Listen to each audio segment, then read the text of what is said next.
Okay, let me begin by referring to the joint proposal we adopted, Mr. Ehud Olmert and myself. And that joint proposal does not pretend to be a full and comprehensive peace plan. It covers only three important issues. One, the necessity to stop the war in Gaza, which today in the morning we hear that the war now seems to be resumed. And two, the overall political solution in the form of two states, Israel and Palestine, on the basis of 1967 borders. And three, the future of Jerusalem as the capital of the two states. We believe that the three issues are very important issues. And in the joint proposal, we also call on the people in office on both sides to continue negotiations on the other important issues left without position, including settlement, settlers, refugees, additional security issues, and things like that. In other words, we took into consideration the fact that we are not in office.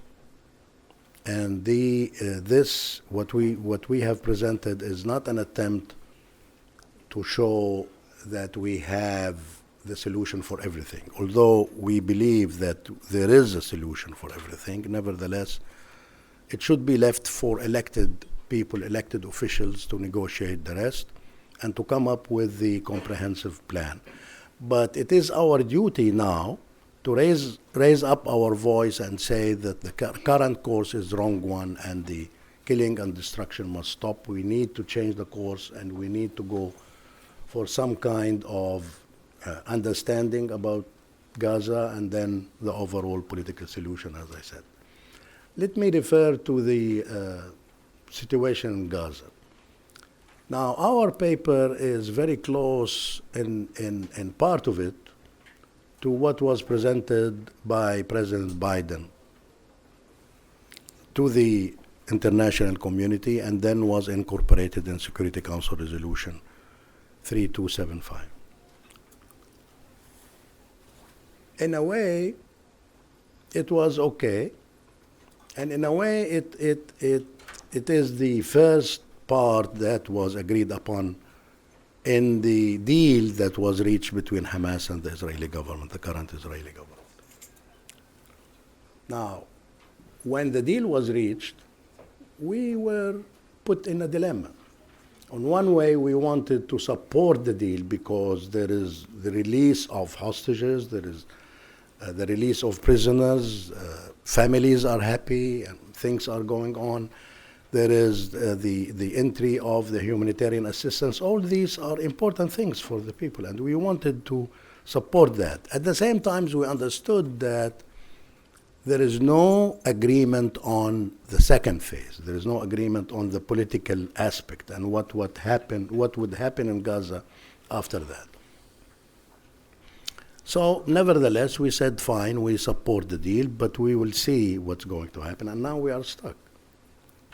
Now I have to refer to the ideas of forced deportation of Gazans, building Riviera and things like that, just simply to say that it is utterly unacceptable to speak of any forced deportation, mass deportation of any Palestinians from Gaza or the West Bank or anywhere else, or any person in the world. I mean, this is something that violates strongly international humanitarian law and should not happen. Unfortunately, until now, we don't see such a forceful international reaction to the idea. But anyway, the idea is not implementable anyway, given the position of Egypt and Jordan.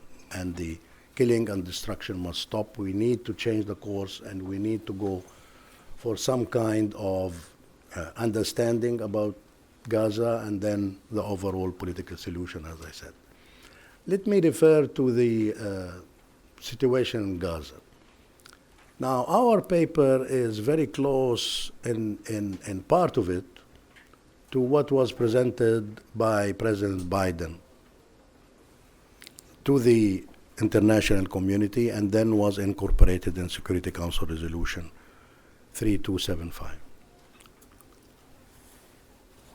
In a way, it was okay, and in a way, it is the first part that was agreed upon in the deal that was reached between Hamas and the Israeli government, the current Israeli government. Now, when the deal was reached, we were put in a dilemma. On one way, we wanted to support the deal because there is the release of hostages, there is the release of prisoners, families are happy, and things are going on. There is the entry of the humanitarian assistance. All these are important things for the people, and we wanted to support that. At the same time, we understood that there is no agreement on the second phase. There is no agreement on the political aspect and what would happen in Gaza after that. So, nevertheless, we said, fine, we support the deal, but we will see what's going to happen. And now we are stuck. Now I have to refer to the ideas of forced deportation of Gazans, building Riviera and things like that, just simply to say that it is utterly unacceptable to speak of any forced deportation, mass deportation of any Palestinians from Gaza or the West Bank or anywhere else, or any person in the world. I mean, this is something that violates strongly international humanitarian law and should not happen. Unfortunately, until now, we don't see such a forceful international reaction to the idea. But anyway, the idea is not implementable anyway, given the position of Egypt and Jordan, the countries surrounding Palestine. And I want to be very clear here and say this forceful position is final and it's not going to change. Why? Because it has to do with the national security of the two states. It's not the Palestinian interest that drives the position, it's the national interest of these two states, so it's out of question. It's not going to happen. Then came, of course, the Arab Summit and the plan that was adopted. And I want to be positive with the plan.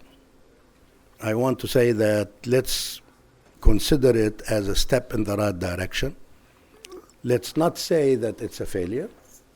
And let's work together to improve this plan in a way that would make it operational, which I think, unfortunately, it is not at this stage. Because of the American position, because of the Israeli position, I don't think that it's going to happen.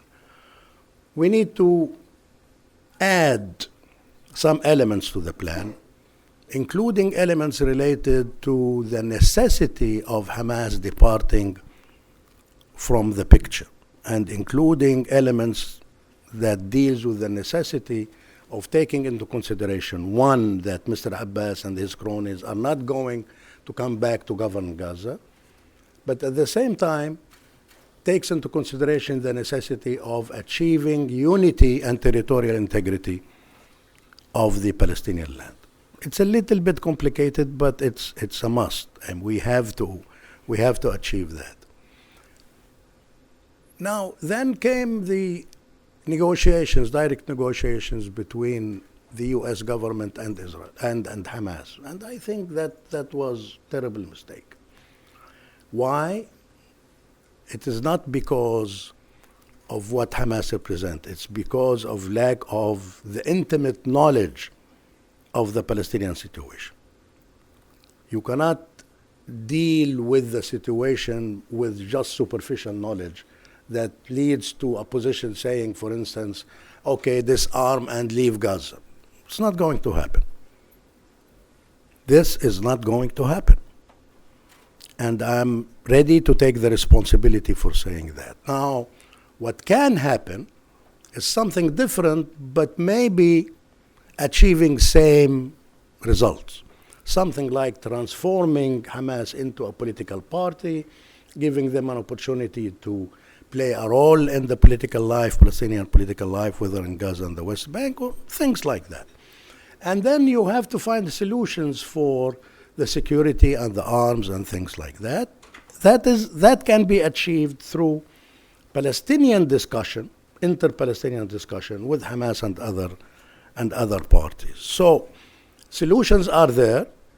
We can find solutions, but we need to put the pieces in place, which is not easy. Unfortunately, until now, I was hoping personally that the Arab Summit will be an opportunity to achieve precisely that. Well, as we agreed, hopefully agreed, that it was a step, but not really a complete one. So we'll see what's going to happen. Until now, we don't have the pieces in place, but we know what should be done, what has to be done. We know, all of us, and that will lead to the overall political solution. Let me finally, not to take lots of your time, mention one thing. Arab security presence. We propose in our joint proposal an Arab security presence. This is different than an international force. Arab security presence that can have additional component, European component or whatever component, but not an international force. What's the difference? International force, it's basically non-Arab, and it has to be done through the Security Council, which is a no-go, as we all know. We cannot have an international force because the United States is not going to put boots on the ground. And if the United States does not put boots on the ground, the friends of the United States are not going to put boots on the ground. There will be no Security Council resolution. And most important of all, there will be a hostile position by the population. Because you don't remove the Israelis to bring us Australians or Canadians or French or Germans or whatever. It's not like that. Arab security presence is something different. The Arabs will have the opportunity to tell the Palestinians, especially those in Gaza, that we are coming with Israeli commitment, A, to full withdrawal from Gaza without return, and B, to the political process that leads to Palestinian state with an agreement on the state in advance, a priori. Now, mutual recognition can come later, 3 years or whatever, but agreement on the end result should happen from the beginning. Finally, I want to say that what we propose, I think, is something that is doable, provided that it gets the necessary support from the public and from certain governments, especially in the region. And two, it's the only way forward. Now, of course, the two sides can negotiate the relationship between the two states up to a confederation or in between. We will see, but we cannot be ahead of ourselves and say this should be the situation. We don't know what's going to happen. And, all other ideas, while are meant to be positive, one state or I don't know what, but in reality are something that cannot be implemented. So in reality, we have only this, the idea, the principle of partitioning the land and having two states, with some negotiations on the relationship between the two states, up to anything that can be decided, confederation or even more than that. But it's the idea of having two states that's a necessity, and that there is no alternative to this. So finally, the 1 page and quarter that we presented, while it's short, I think it's full with ideas, including ideas related to the situation in Gaza and ideas related to the overall political solution.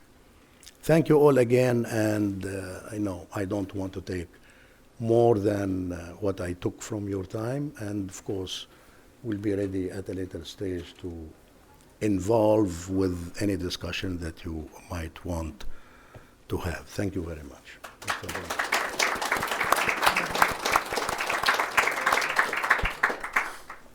Good morning, everyone. Now that Dr. Alkidwa so eloquently described the parameters of our joint statement and ideas about Gaza and about the creation, hopefully, as a result of negotiations. I believe that all negotiations between Israel and Palestine are going to be very tough and very intense. They are not loose. It's not, just a friendly meeting. It's a confrontation of legacies that come from different directions, of people that have different memories and different ambitions and different pains. They have to overcome, from both sides, a great deal of controversies within itself, each community, and also to build up something that will be credible, that will be stable, that will allow, hopefully, the conclusion of an historic conflict that costed so much blood and so much instability and so much pain and suffering from both sides for so many years. But so, had I presented it on the first place, I may have emphasized some different points, but we are completely united in our joint proposal, and this is what we believe in, this is what we are campaigning for, this is what we are trying now to do for quite a period of time, shuttling across the world, particularly Europe, with many different capitals, foreign ministers, representatives, leaders, prime ministers, in order to try and bring back the concept of two states into center stage of international discussion, which it is not. You don't hear about it, not, of course, the local leaders. You don't hear any major or senior Palestinian representative talking about it. You don't hear any of the Israelis who are holding formal positions, either in government or in opposition, talking about it. It's not nice, it's not the right time, let's postpone it. It may create some opposition and maybe not always those who support us will also support the two states, so let's keep it aside for the time being, and all kinds of this nonsense. What we set out, first of all, to do is to bring it back into center stage and force the international community to relate to it and to understand that at the end of the day, regardless of what we may say, in spite of all that we are going through, definitely talking this morning with the unnecessary resumption of the hostilities and violations and confrontations in Gaza, there is no alternative for a political solution other than this. No alternative. There can be many ideas. There are one-state idea, which is sometimes sounds to be attractive to some, but which is, in my mind, is a non-starter, because this is a prescription for endless historical confrontations and terror and fighting and bloodshed between Jews and Palestinians forever. But this is one way that people can discuss and talk about. There are other ideas. There are some, I don't know if you heard about it, some that believe that Gaza should be indeed, that the Gazans should be deported completely, not in order to build the Trump Towers hotels, but in order to allow the settlements of Israeli settlers in Gaza as a preliminary step in order to then take over the south of Lebanon for the next step, and then also taking the west of Syria for the third step. So there are some such ideas that are running through, so on and so forth. Now, in the midst of all of this, the most frequent question that we are asked, and believe me now, this is the 30th convention that and conference that we participate together, Dr. Alkidwa and myself. He's so patient with me, it's unbelievable. He's ready to hear me time and again, even though he knows what I'm going to say. Everywhere, in every part of Europe and the Middle East. The most popular question, the frequent question we are asked is, what are the chances? What is the probability that circumstances will change to the degree that we will be able to do what you are trying to do now, which is to first bring it back into the center stage of international discussion, and then perhaps also trying to work on the actual implementation, going through, of course, negotiations between Israel and Palestine and the leaderships, the former leaderships, the representative leaderships, in order to reach an agreement on all the major issues.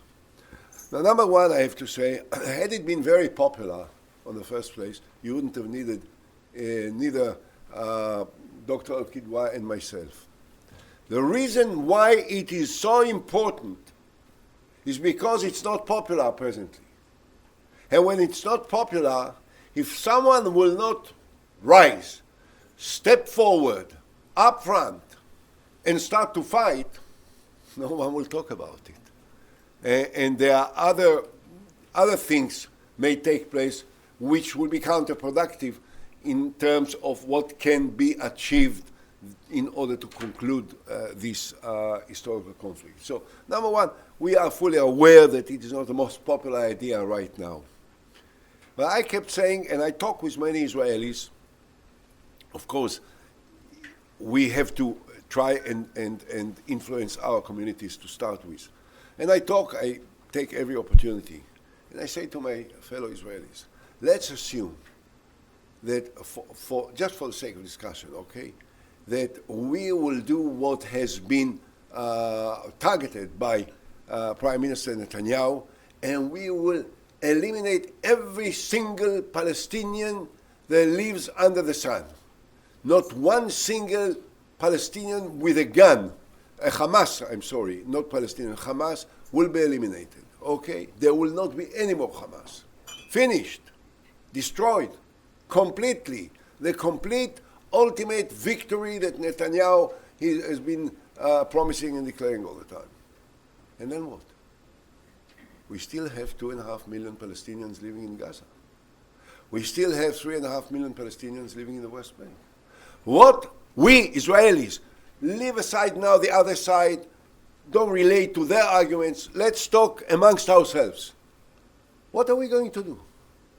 What are we going to do in relation to the 6 million Palestinians? Are we going to be occupied forever? Is that what we want? Is this the destiny of the state of Israel, of the Jewish people? To be occupiers, to deny people, other people, from the fundamental rights of self-determination, for the freedom of movement, for the freedom of speech, for the freedom of occupation? Are we going to keep them subject to the benevolence and the goodwill of the settlers, of the hilltop youth, and what they are doing to them? Is this what we want? Do we believe that we can keep on moving in this world of ours without paying a price?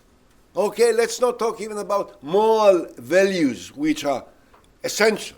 But let's talk about the possible ramifications of this manifestation of brutality that is inevitable in the context of this occupation everywhere. So we have to look for a solution. Now, I'm an old guy. And I've been in different places, by the way. Don't get me wrong. I was on the wrong side for a lot of time. But I eventually understood that there comes a time where you have to do what is expected from a mature person who has a minimal degree of respect for himself. He has to look in the eyes of the problem and say to himself, what can be done that will make it different? What can be done that my grandchildren, they are already in the army, okay, 5 of them now, today, some of them in Gaza, and their children will not have to do the same. What do we do that the grandchildren of Dr. Nasser Alkidwa and his Palestinian friends will not have to go through the miseries and the brutalities and the pain and the blood of occupation, and this is inevitable. So we have to stand up front and fight, and this is what we're trying to do now. And I think that it's not useless. There is a good chance. There is a good chance because the world is getting tired, and even those who are supposed to be our supporters, and I don't want now to refer to any particular names, the new leaders, old leaders, who recaptured their position, and you know whom I'm referring to, they will become tired much more rapidly than most people think, because they understand that continuing with this non-solution is a prescription for instability, for economic crisis, for regional confrontations, for international confrontations, for division between Europe and America, and inside Europe between this side and the other side.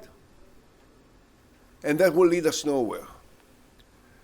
So until then, what we are trying to do, and this is precisely the reason why we are moving rapidly from one place to the other, one capital to the other capital. We were last week in Paris, and we are very privileged to speak to a very large group of people in the College de France, and in Zurich, and in Azerbaijan, and we're going to go to Greece and to the Emirates.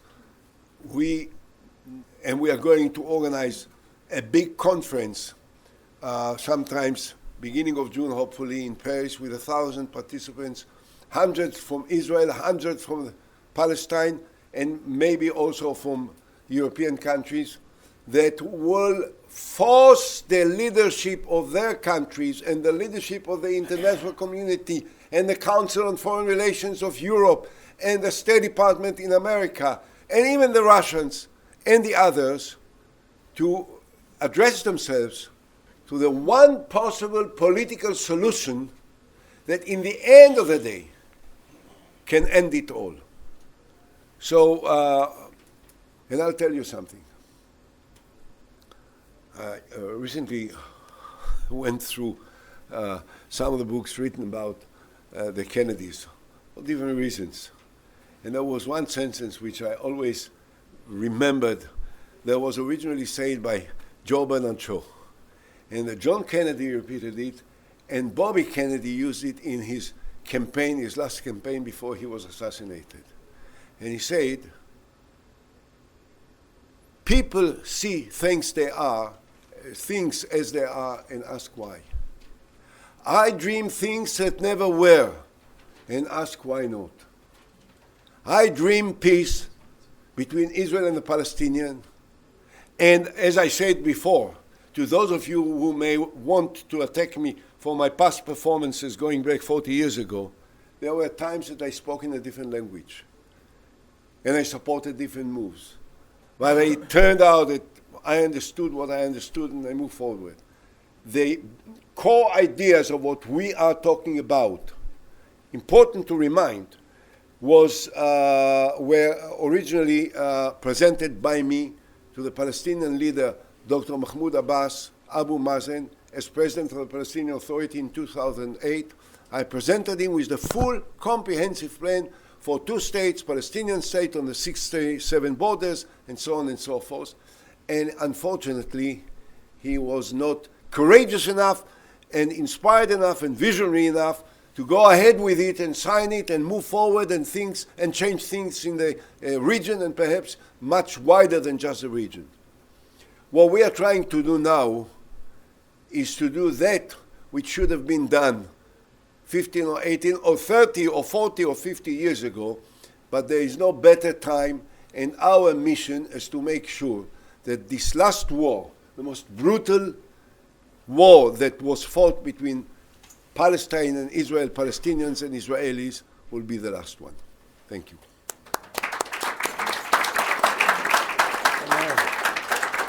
Thank you for joining us through Zoom. We just heard from former Prime Minister, former Foreign Minister, but given the shortage of time, I guess the ending that former Prime Minister had, let this be the last war, one that just last night has cost over 330 lives in Gaza from the reports that we have this morning at BBC. Obviously on the back of more than 48,000 that have been killed and the victims of October 7th. Maybe for that, I'll start with Yonatan Zagin, because first of all, my condolences. I'm sure all of you will join me as he lost his mother on October 7th. And you have also talked about, there's a quote from you, and I saw it a few places, that the only way to have security is to turn our enemies to our partners. We are in a time where it's hard to imagine in this level of killing that is happening that such thing is even possible.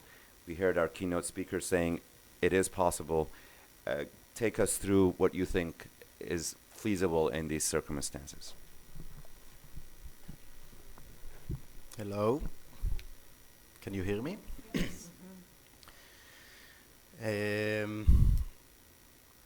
First of all, I'll start by saying that it's an honor sitting with Palestinian panelists. I grew up in the 90s, so Yossi Beilin was considered a political hero back then. Times have changed. There's a children's game in Israel. It's translated into sick, dying, dead. And this is what has happened during my lifetime, since the 90s till what we're experiencing now, to the peace process. As was said, I, on October 7th, have gone through a very helpless experience, talking with my mother, Vivian Silver, which in herself, she was a very prominent peace builder in Israel and Palestine. Talking with her throughout the morning and having to say goodbye to her on the line while she was being killed. It was a very helpless experience, but out of that helplessness, I had a few realizations. The first one was that it's not that we don't want peace because it's too complicated. Peace is complicated because we don't want it yet. And the other realization that I had, which was more of a sense of responsibility and urgency to participate and to be engaged and to contribute whatever I can into change. Because as I said, I think that it's not a question of plausibility or technicality, it's a question of will. So I felt the need to be engaged in creating that will. That will happen with a movement from a few sides, from civil society in Israel and Palestine, from the political sphere in Israel and Palestine, and from the international community, which has a role of accountability, not just worried bystanders.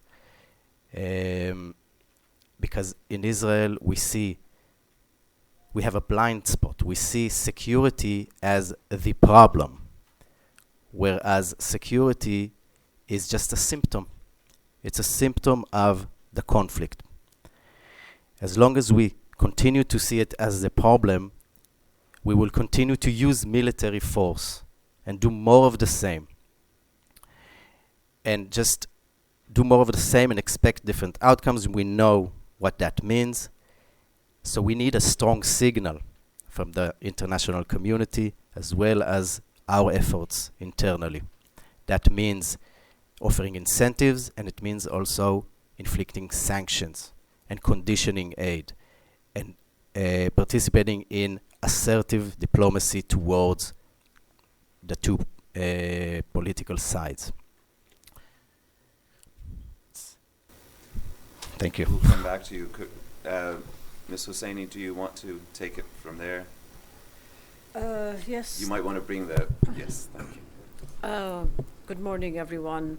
A little closer to the mic, if you want. Thank you. Good morning, everyone. It's good to be here. Thank you for having me. It's good to be with all these distinguished panelists. And I think building on what you have just ended with, this conflict indeed has been very painful for all of us. And the loss of life, especially of a mother, and for all others who've lost mothers, fathers, children, brothers and sisters, is really, and for a conflict that has raged on for almost 75 years, and displacement after displacement of Palestinians, instability, insecurity, military occupation, occupier, and so forth and so on, is a state of being that we, the Palestinians, and I am sure many of our Israeli colleagues, and here we have Dr. Beilin, we have Mr. Olmert and others,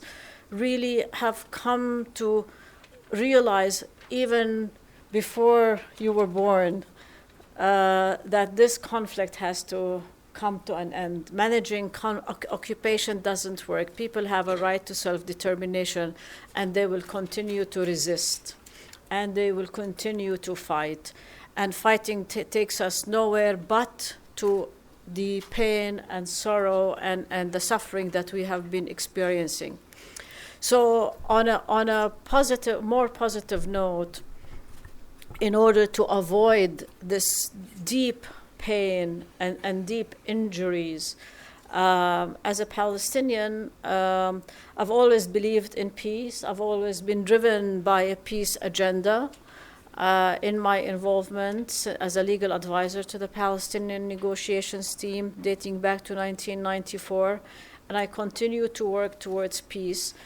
And along those lines, my work with Dr. Beilin on the Confederation is a proposal for a two-state solution. There is no solution but a two-state solution, and a territorial division of the land along agreed lines, negotiated lines, and so forth and so on, so that we can end this miserable conflict that has not only implicated the Palestinians and the Israelis, but our Arab neighbors and members of the international community. And now we see it going further into Syria and more, of course, to Lebanon, even before this current war and so forth. So the instability in the region and the instability, insecurity among Israelis and Palestinians cannot be continued without severe consequences, disastrous consequences for both of us. So again, as Dr. Nasser Alkidwa said, I mean, displacement of Palestinians, mass transfers, deportations, I mean, do not solve the problem. What solves the problem is finding a fair, comprehensive solution. So our idea, and I'll just briefly touch on that, is to enable the idea of the confederation, and it came before actually this war, so it predated the October 7th. Realizing that the conflict cannot be managed. I mean, we have seen the symptoms. We have picked up on all these symptoms because remember, we've also had, for those of you who are more intimately involved in this conflict, or know more about this conflict, we had the second intifada also, so which have also created schisms and caused also internal Palestinian problems. So we realized that the conflict cannot be managed for so long without creating more and more wars and insecurity. So we're proposing the idea, and we have been working on this idea since 2020. So this did not come in a vacuum. It came from as a result of the situation on the ground. Again, we propose 2 states enabled through a confederal relationship. We deal with all the issues, of course. We deal with Jerusalem, we deal with security, we deal with economic issues, we deal with the settlements and the settlers, we deal with the entire relationship between the 2 sovereign states. So the idea is to have 2 sovereign states entering into the confederation at some point after they agree and negotiate all the details in terms of the conflict. I think Dr. Beilin, I'll leave it at that so that you continue with the description, but I'll also allude to the fact that we have dealt with the narrative, and perhaps you could take that up as well. Please, if you don't mind also addressing what Mr. Olmert talked about, his conversations with his fellow Israelis. It was just mentioned you were a hero in the late 90s, and it's a very different circumstance. Those ideas, how do you convince Israeli public that has moved so far away from those days to give this a second look? Thank you very much. Just if I may say something which is emotional for me, Jonathan, you had a heroic mother, a heroic mother. You don't have too many of them, really. And of course you will forever miss her. She was your mother, but for us, she was also an icon, a symbol. And the worst thing that might happen is that her assassination would be an excuse for others to say, you see these Arabs? How can we make peace with them? They killed the biggest peacenik around, who wanted to help them. This is them. I mean, this is the wrong message that we may deliver. And Dalal, I loved your father. I loved your father. Your father, Saeb Arikat, was a Palestinian patriot. It was not easy with him. It was not easy to negotiate with him. But I knew one thing. He really wanted to find a solution. Not because of me, but because of him. And it was mutual. We are selfish people. The peace camps on both sides are very selfish people. They want it for their own children and grandchildren. And we are always accused by the other side internally that we love Arabs or we love Jews or whatever. No, we love ourselves. And if Israel will be in a situation whereby a minority of Jews is dominating a majority of Arabs, this is the end of the vision of our fathers and forefathers. This is why we wanted so much. And this is why people like Ehud Olmert, who I always love to hear what he says, because I always remember what he said in the past.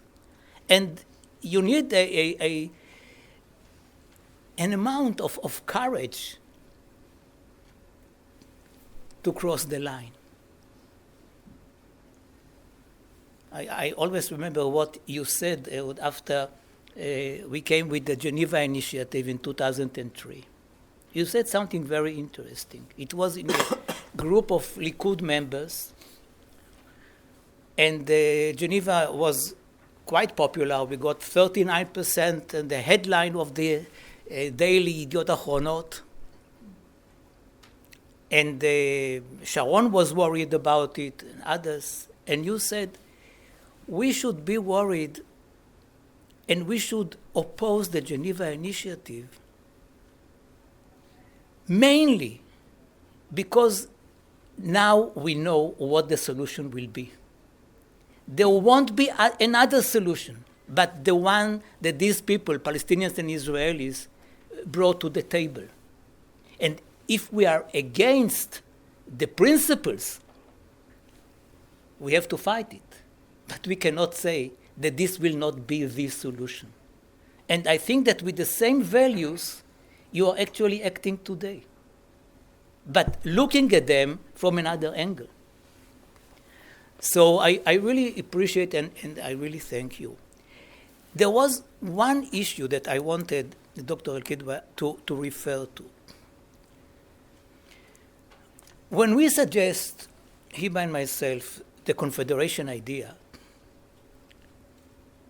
people say, oh, it's a good idea. If you both Palestinians and Israelis agree to a confederation, to federation, to one state, to two states, to three states, to Riviera, who are we, the third parties in the world, to tell you that this is not the best solution? And one of the reactions that we get sometimes from both sides is that, okay, we are supporting the two-state solution. There is no other solution. We don't have to waste the rest of our lives in order to prove to each other that a one-state solution is a no-go. Even not the Riviera. But let us have the two-state solution first.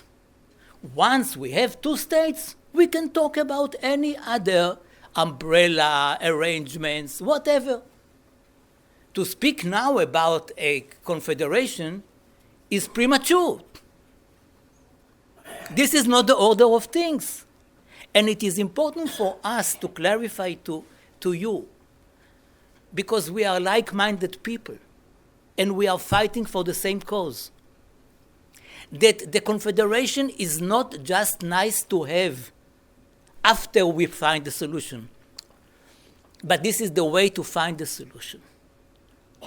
Meaning, the point is that it is very difficult to implement the two-state solution. When we signed the Oslo Agreement in 1993, we had 90,000 Israelis living in the occupied territories. Today, it is about 520,000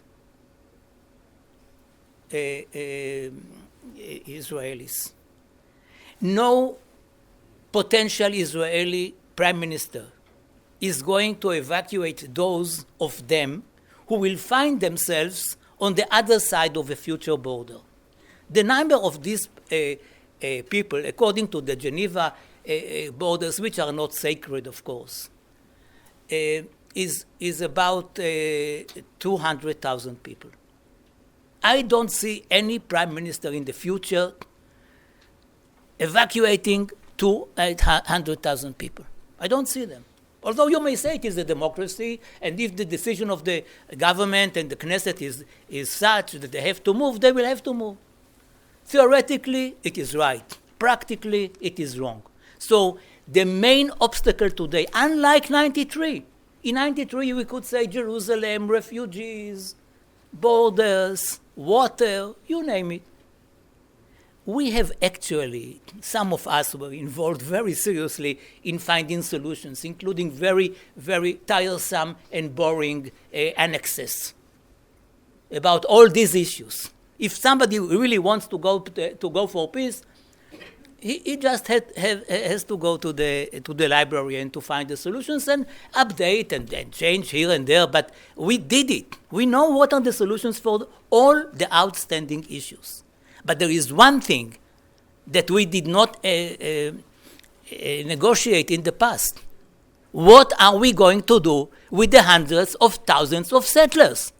If you don't come to me with a solution for that problem, just to say two-state solution is not enough today. It was a big deal 30 years ago. Today this is a consensus, not in Israel, but it is a consensus.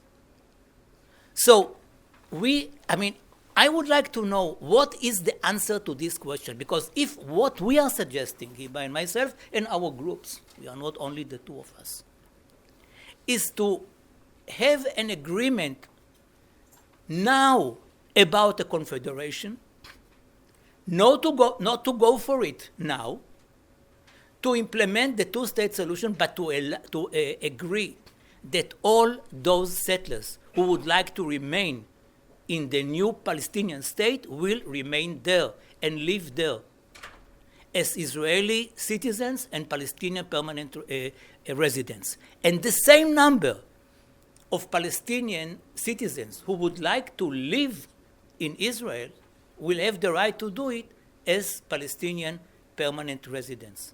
And it is not the solution for the refugees. It has nothing to do with the refugees. On top of it, once we know, if we negotiate now, that this is going to be the solution, then we can go for the two-state solution. If we now negotiate the two-state solution and we say nothing about the settlers, we are actually turning our eyes from the most important obstacle in the market. So I think that since we are speaking about the same target, each of us from his or her own interest, we should tackle this issue this way or another. If there is another solution, fine.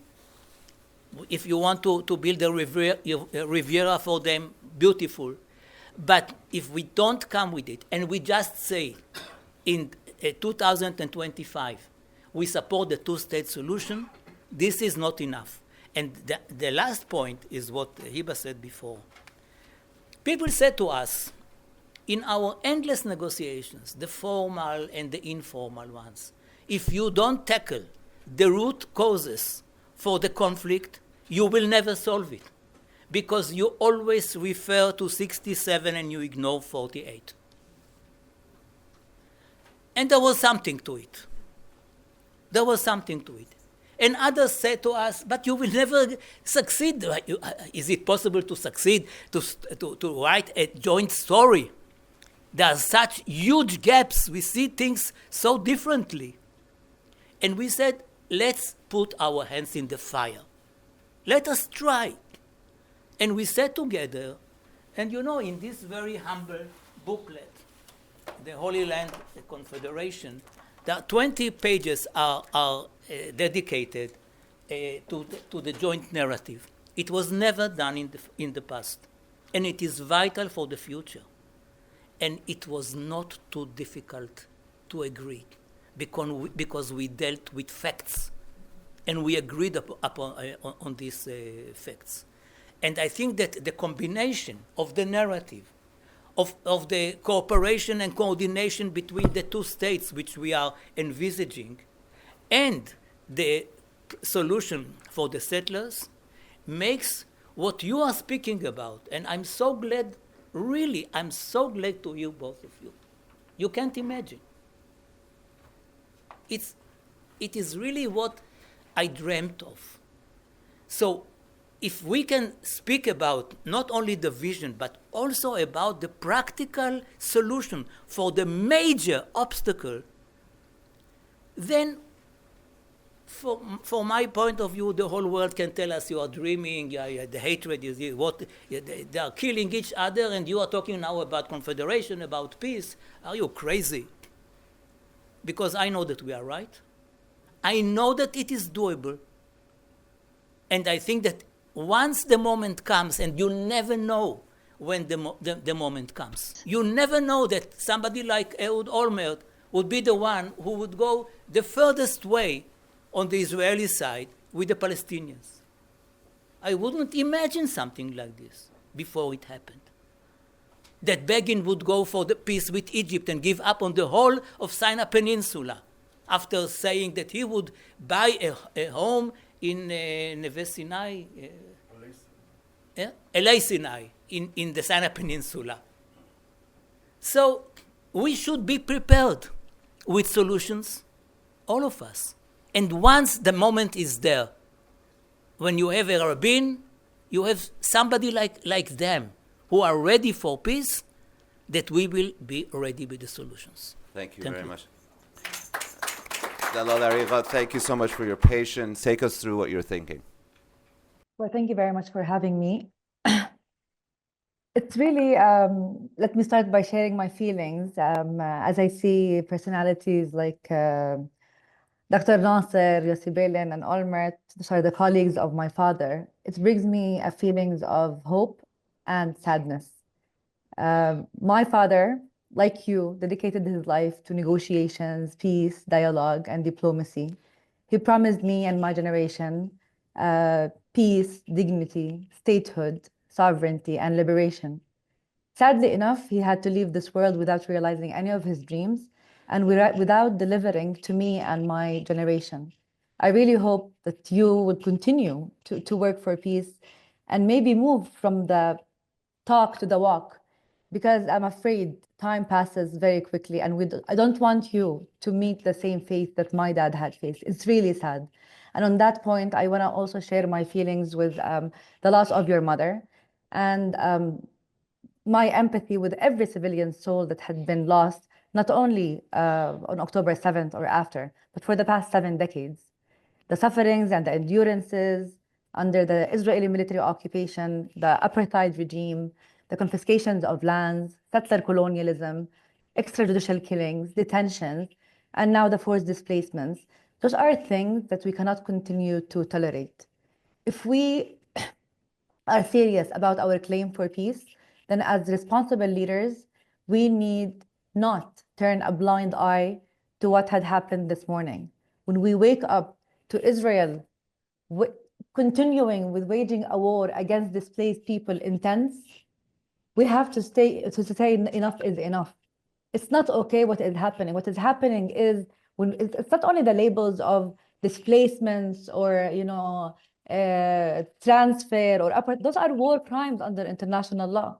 So for this sophisticated audience, I want to share some logical, maybe provocative ideas that we should not tolerate what Netanyahu and the right-wing government is doing, not only because we are peace seekers and peace believers, but also because this goes against international humanitarian law, international law, what the arrest warrants of the ICC. Israel is facing a case for genocide in the 21st century. This is not something that you should be working against. This is where Netanyahu and the right-wing government had taken you. And among the questions that were given to me by the moderators for this session were, how do we get rid of Hamas and how do we end the terror? Allow me to say, if we look from an academic, scientific perspective, what Israel is doing on the Palestinian lands against the Palestinian civilians actually amounts to a state terror action. Not only in Gaza and with the 50,000 souls which had perished under Israeli fire, but also in the West Bank. In the West Bank, more than 1,000 women were murdered since October 7th, let alone the 13,000 women, because we are in March and the world is celebrating the International Women's Day. 50,000 pregnant women had to give birth in dire humanitarian conditions. So we're not only talking about our hopes and aspirations for a strategic peace and the two-state solution, which we would love to see realized, but on the day-to-day realities of the sufferings of individuals, of civilians, this cannot continue. When we try to imagine the day after, the governance, yes, I agree with you. We need reconciliation. We need to disarm some movements. We need to stop the violence, because we all know violence can only breed more violence. And that's why I say, as long as Netanyahu and his government are enjoying impunity, nothing will stop the war crimes against the Palestinian people. However, as we talk about a two-state solution, I live in Ramallah, and I try to commute to Jericho to visit my mother sometimes, who is supposedly 30 minutes away. But then my route gets delayed to 2, 4, 6 hours just because of a military checkpoint or a flying checkpoint or an iron gate that is installed randomly between every Palestinian community. What I'm trying to tell you now, I'm not venting. I'm just trying to describe the reality under apartheid and under military occupation that we as Palestinians are living. And here I want to also rise up to the discussion of myself as a professor of diplomacy and my generation who was promised by the PLO leadership, Dr. Nasser, my dad, and others, with freedom, dignity, and all we find on the ground is more entrenched Israeli military occupation and more confiscations and more settler colonialism and more deprivation of basic rights. How do you also convince our people and the generations and my students that diplomacy still works? We want to continue to advocate, but I think it's really prime time that we move from the talk to the walk. It really doesn't take a genius. We don't have to reinvent the wheels of talking about the two-state solution, while on the ground, it is all about annexation. Again, I am a witness on the ground, and many of you, I'm sure, are here. You can see that Israel did not leave any room for the two-state solution. And Mr. Beilin just mentioned 520,000 settlers.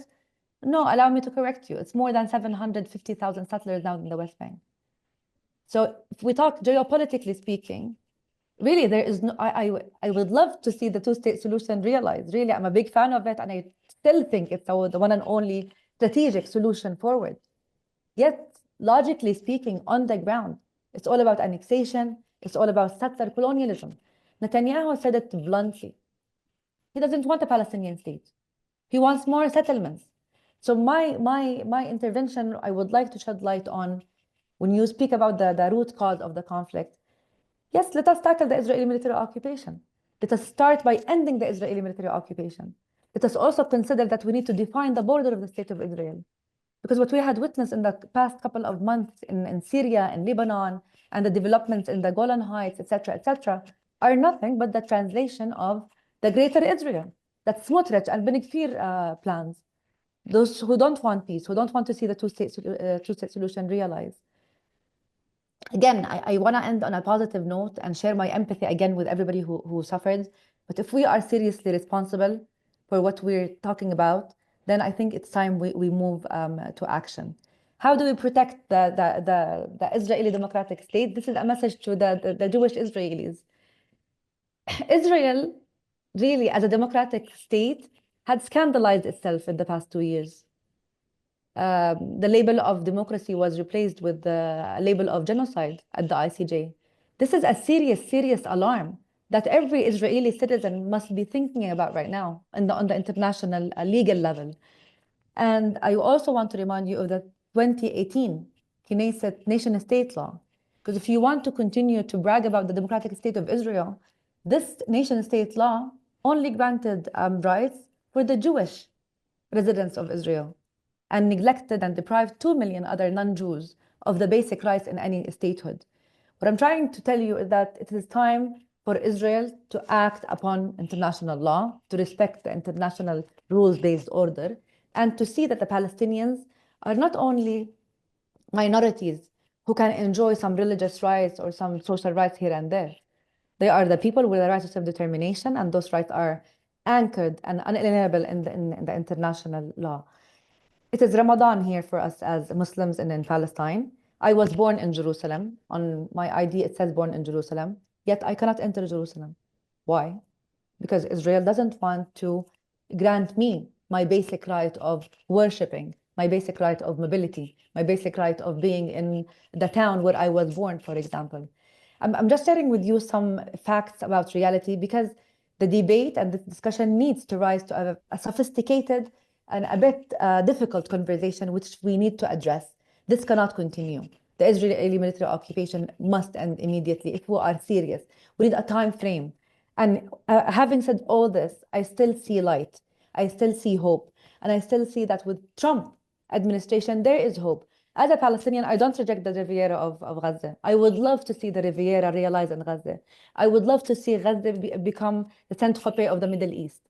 Yet, if Trump is serious, he can come, he can negotiate with the owners of the land. He can negotiate with the Palestinians who should enjoy the Riviera and not be displaced, because displacement is a war crime to start with. However, I think with the International Coalition for Peace, the efforts done by France and Saudi Arabia, with the 100 like-minded countries, with the Trump administration, the Abraham Accords, with the efforts of the Emiratis, I think we can capitalize, we can leverage on those relations. Yet we need to understand that temporary, short ceasefires or truces here and there will not serve us strategically. If we are serious about a strategic peace, then we need to talk about a political framework that is serious, with guarantees, and with mediators who can guarantee that whoever violates any terms will not continue to enjoy impunity without accountability.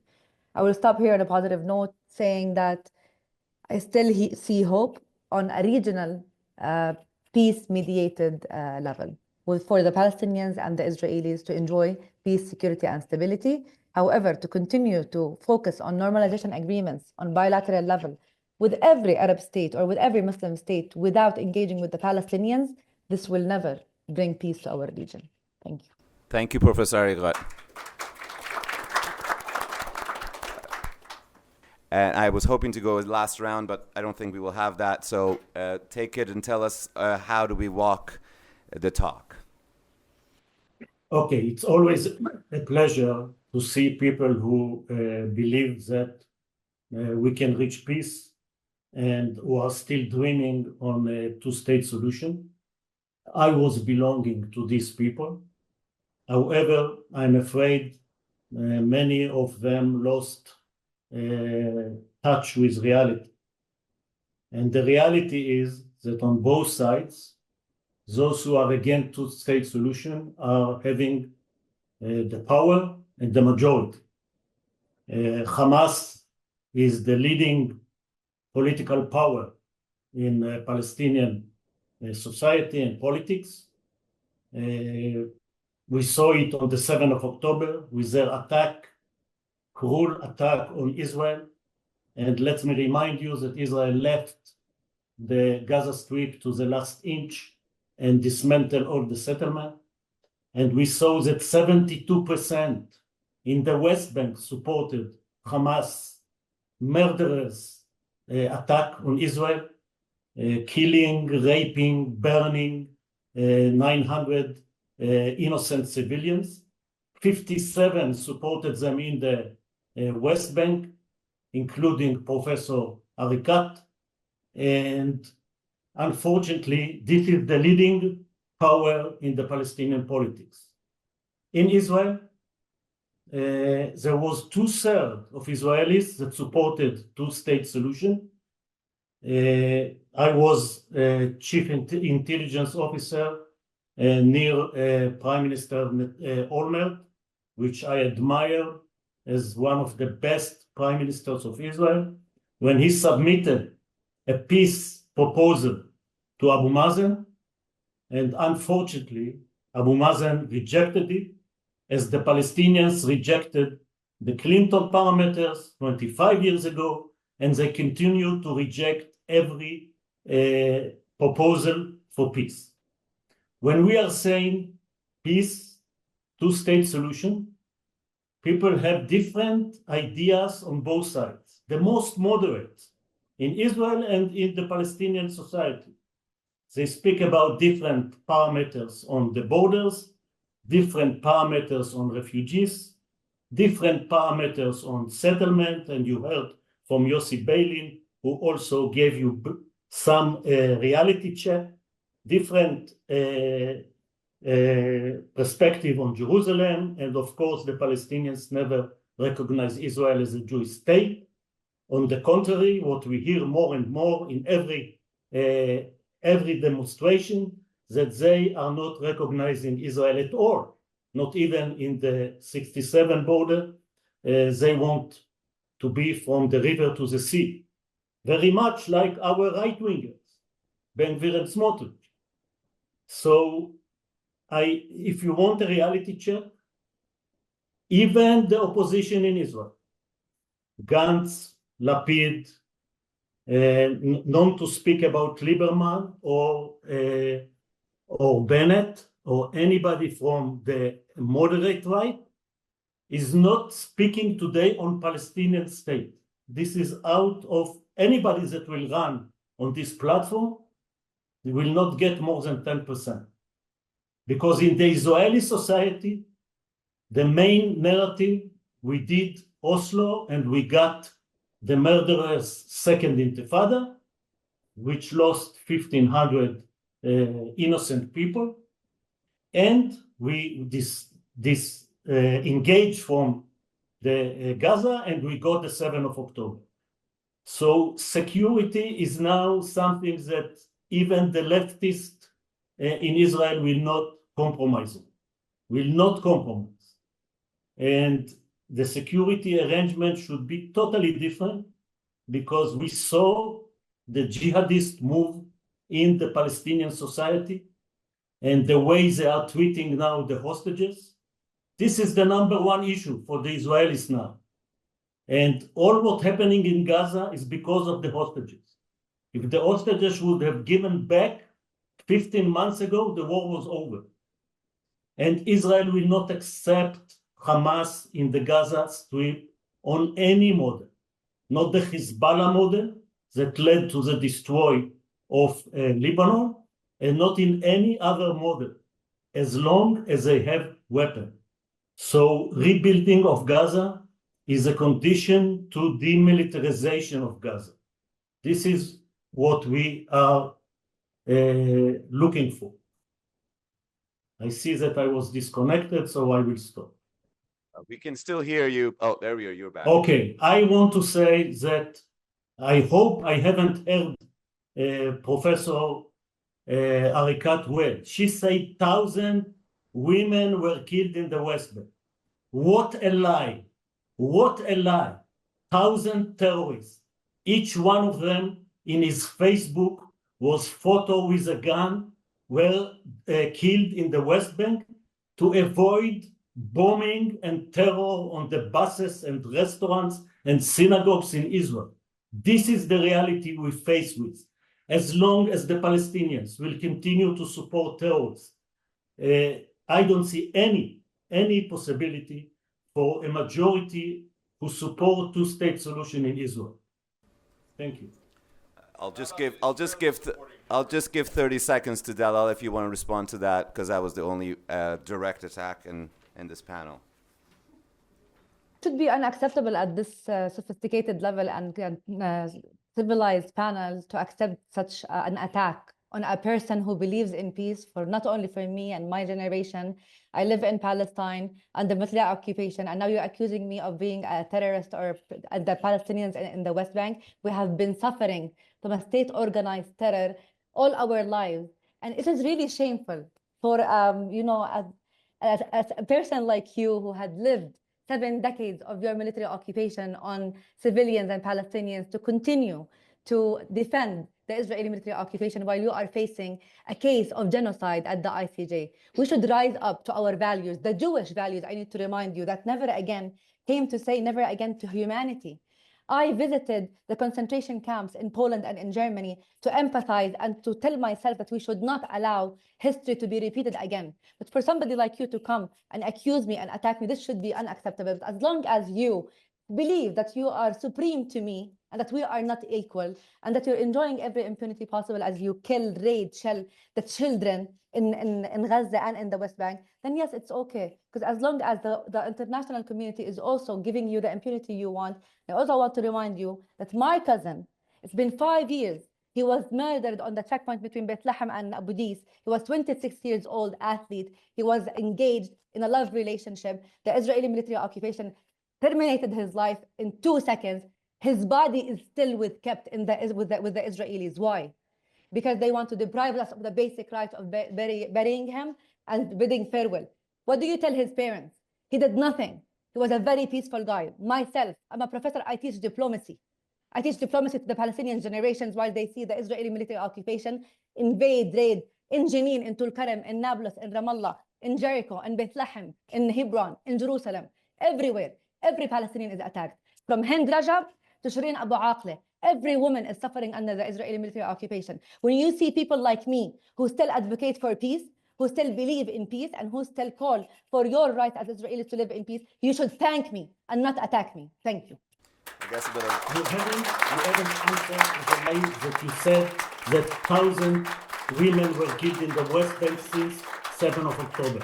And if you're speaking about Mr. Amos, Dara, we won't hear you if you speak over each other, and we're very well out of time. The human rights report that was released If you allow us, Geneva.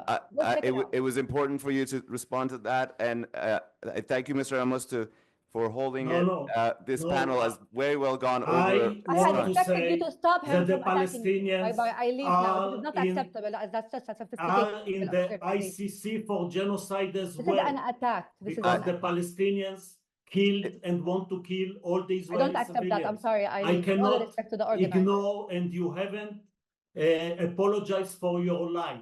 Thank you. Thank you very much. I guess with a reality check. We will have the conclusion of this in the hall, in the reception area, and then downstairs. It actually started at 10:45, the main event. So thank you all for participating. Thank you.